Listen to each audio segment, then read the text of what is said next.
Okay, so let me show you guys how I set up your compressor unit here. So I'm going to click play. You'll notice the water jug there. Make sure to fill that up with water, of course. Place that in. Actually, I changed that because it's just easier to get the tub in first. Make sure the white goes with the white. So I'll show you what I mean in a second. There we go. And then notice how the tip of that hose is not, oh, you can't really see when I pause it, but look at the tip. The tip of that hose is gray and this one's white. So that's just kind of one way to think about it too.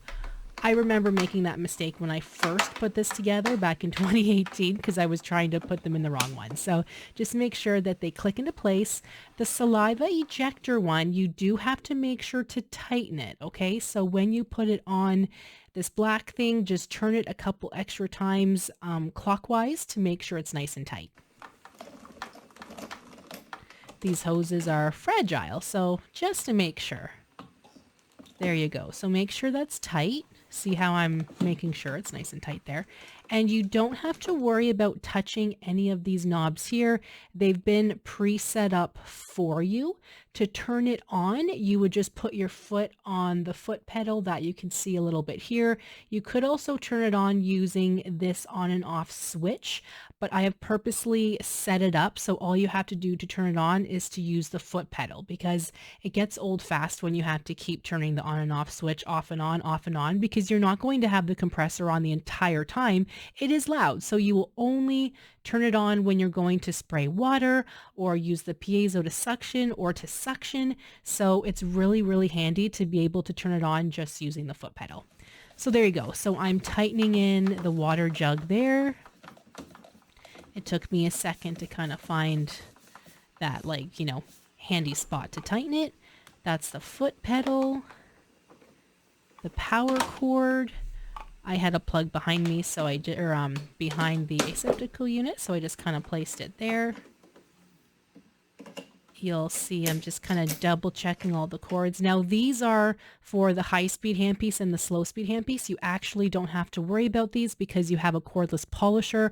I just had this set up when I used to work for a dentist in the past, and I kind of did restorative dental hygiene with him in Ontario, but don't think like, what the heck are these for? I mean, I know you know what they're for, but you don't have to worry about them. The air water syringe, of course. I just always kind of close it a little bit. It just looks neater when like patients are walking in. There is a high-speed suction as well. I never use it, but another thing to make note, make sure for the high-speed suction, the toggle switch is turned up. That means it's turned off. For the saliva ejector, it has a toggle switch as well. Make sure it's turned down, so that way that is turning it on. You don't want to have to go try to use the suction, but you had turned it down, turned it up by mistake, and that turns it off. So to keep it simple, make sure your saliva ejector toggle switch is turned down. That turns it on. And make sure your high-speed suction is going to be turned up because that means that is going to be off. If they're both on at the same time, you will not get a lot of suction. So, and since you're not using the high-speed suction anyway, just make sure to keep the toggle switch up high, like to the sky. That means it's off. And the saliva ejector, the toggle switch is down. Okay, anyway, these things I'm sure you'll be able to figure out, but I'm just trying to help you make it a little bit easier for you.